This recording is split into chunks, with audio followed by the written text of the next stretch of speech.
so you might not be able to tell, but I'm in a very festive mood right now. There's only 24 more days until Christmas. What is this? It's 2 bells. How cute. Maybe I'll just have one more and then tomorrow I won't have one. A candle. Okay, one more. Why do I keep doing this? Oh no.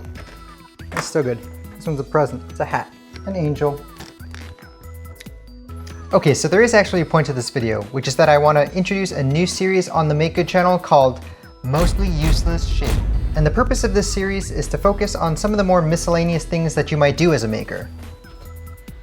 And while it's cool to build beautiful furniture, beautiful things, sometimes you end up using your skills on other tasks, like fill a hole in your life. Huh? No, not a metaphorical hole, like an actual hole. Scratch an itch. Huh? No, like a creative itch. And if you're like me, you'll find opportunities to use up all your little scraps that you probably shouldn't have saved anyways. So I have this tendency to save way too many scraps. So on this inaugural episode of this series, I'm gonna be taking this pile of trash and turning it into hopefully something a little bit more appealing, a little bit more festive. Let's do this. And for the first time ever, I'm actually gonna narrate the building process. It's a Christmas miracle. Merry Christmas. I decided to build a Christmas tree from all these scraps, so I'm starting at the miter saw where I'll cut all my wood to a rough size. Oh, please notice the look of intense concentration on my face right here. By the way, this footage isn't sped up or anything, this is literally how fast I move. Next up is the table saw where I'll be cutting all these pieces at an angle. But first let's watch some nonsensical B-roll while I discuss the finer points of this build.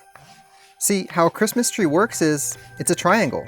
But how do I figure out at what angle I need to cut the tree? Well, if I know the approximate height that I want the tree to be, and I know how wide the base is, then I can divide the tree into 2 right triangles, and through some mathematic sorcery known as trigonometry, I can now determine the measurement of the unknown angle. Crazy how that works. Okay, so now we're ready to go to the table saw. And I have to admit, this part of the build got a little dicey. Given how thin the strips of wood are, when they meet a blade that's moving at 5,000 RPM, they tend to pop. And while it wasn't super dangerous, it's still a little bit scary anytime pieces of wood come flying at your face. While I was at it, I also cut a bunch of spacers that I'm going to place in between the pieces of wood to give the tree some height. What I'm doing next is drilling a hole in the center of each piece, or at least kind of in the center. I didn't really measure. I'm also drilling the same sized hole into this tree stump, which is going to end up being the tree stump. The reason for drilling all these holes is so that I can install a dowel inside the center of the stump and then layer on each piece of wood until I get something that's resembling a tree. And that's pretty much all there is to it. I chose to decorate my tree by hanging some glittery nuts and washers. But how you decorate your tree is completely up to you. And while I know that this wasn't the most difficult project or the prettiest, that's beside the point. I guess the point that I'm trying to make is that maybe there doesn't have to be a good reason to do any of this stuff. Sometimes you make things just for fun, and sometimes you do it because life demands it of you.